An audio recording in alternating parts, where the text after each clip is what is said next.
Anxiety is something that we'll face. Racing thoughts, tight chest, feeling stuck in your head. But what if I told you there are practical, spiritual, and nutritional tools that you can use to bring peace without overcomplicating it?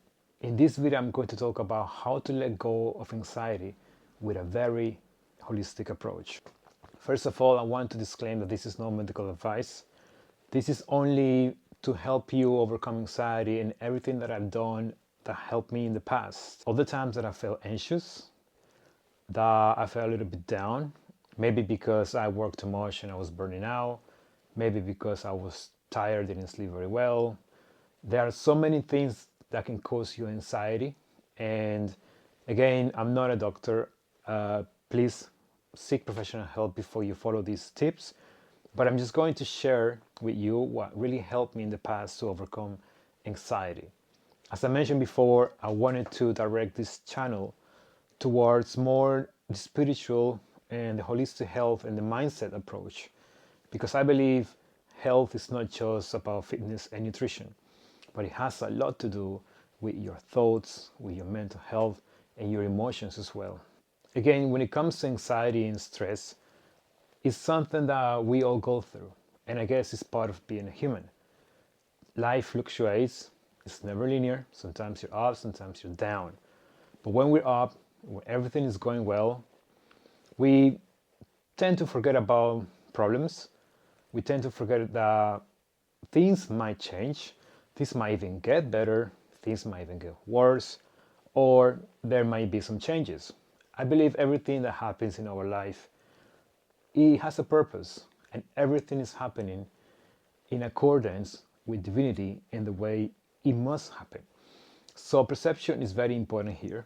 I want to mention Dr. David R. Hawkins, and I've been reading most of his books. I think I just finished the 5th or 6th book, and one of the books that really transformed me and changed everything, the way I view anxiety and stress, is Letting Go. Dr. David R. Hawkins in this book talk about the idea of surrender and acceptance, and really transformed my approach to stress. So in this video, Dr. David R. Hawkins says that anxiety often grows when we resist emotions instead of allowing them to exist. In this approach, Dr. David R. Hawkins suggests that when it comes to overcoming anxiety, we have to sit quietly with the emotions and just let it rise without labeling them.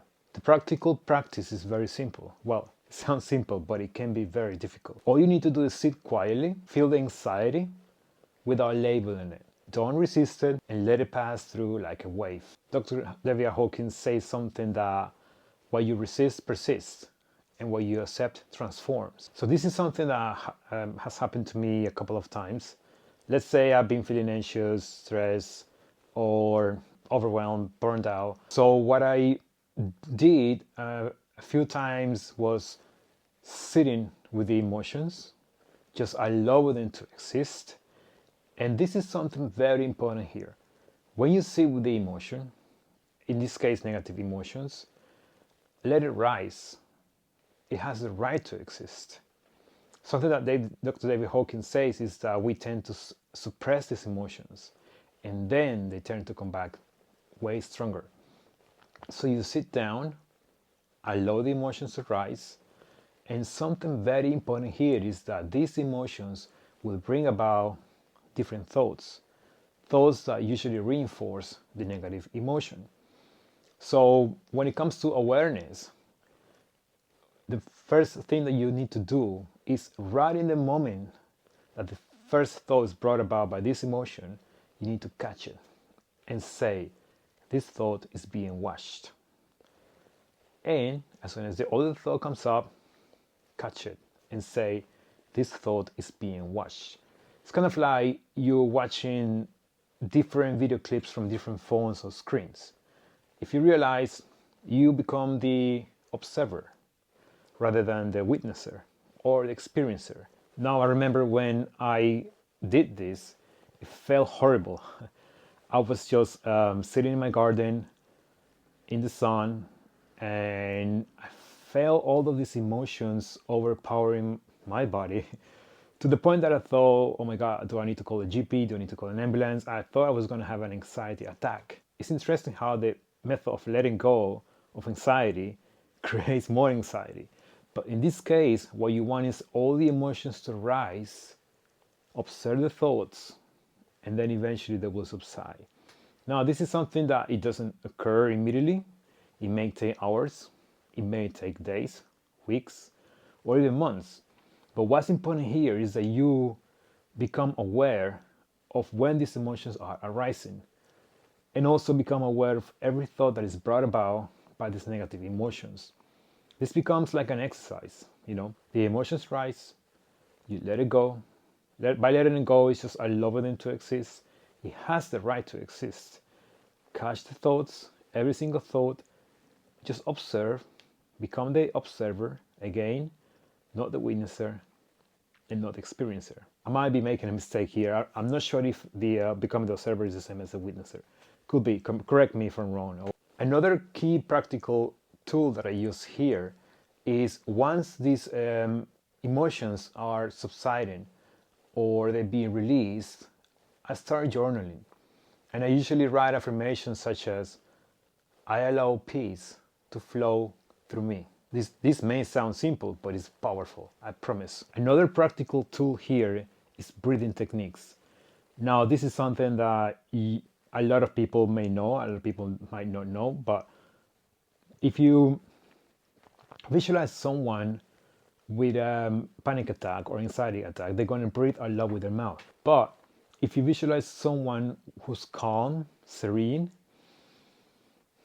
they're going to breathe mostly through the nose. So there is something called the box breathing, and this helps massively to calm the nervous system. So in this breathing technique, all you need to do is inhale for 4 seconds. Let's do it. You can do it with me.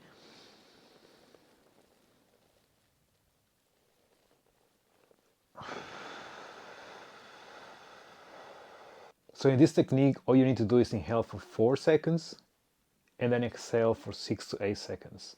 This activates the parasympathetic nervous system, which is all about rest and digest, which is opposite of the sympathetic nervous system, which is fight or flight.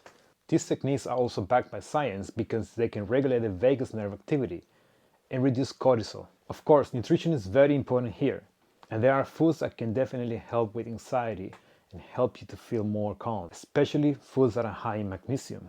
We have pumpkin seeds, dark leafy greens, or fermented foods such as yogurt, kefir. There is a very important gut-brain connection here. Remember, most of your immune system and most of the neurotransmitters are produced in your gut, and your gut is constantly communicating with the brain. Of course, there are supplements that can also help to reduce anxiety, such as magnesium glycinate. It has calming effects. Glycine improves sleep quality and calms the body. And of course, I also like to use Choose Sleep by Do Not Age, which has L-theanine, magnesium glycinate, and a natural blend for sleep and anxiety support. Now, there are some other supplements that can also help, such as ashwagandha. However, I don't really recommend using ashwagandha. A lot of people have reported feeling very cold when it comes to no emotions or numbness of emotions, something like that. So I don't recommend it, but L-theanine can help to lower stress responses. Again, this is not medical advice. This is just a video where I can give you a holistic guide using natural approaches such as nutrition, foods, breathing techniques, and some of the powerful procedures and practicals that I learned from Dr. David Hawkins' book, Letting Go. No medical advice. Always speak to a professional if you're struggling. But remember, guys, anxiety doesn't define you. It's a signal, not your identity. With spiritual tools, breath work, and right nutrition, you can build resilience and peace. Guys, thank you so much for watching. If this video resonated with you, let me know how you found this video in the comment sections. Let me know also what you'd like me to cover next. If you know someone who's struggling with anxiety or depression or stress, please share this video with them, and I hope it also benefited you and helped you. If you want to learn more about the product that I use before bed, Choose Sleep by Do Not Age, I put the link down below with my discount code. Again, thank you so much for watching, and I hope this video helped you and benefited you. Thank you.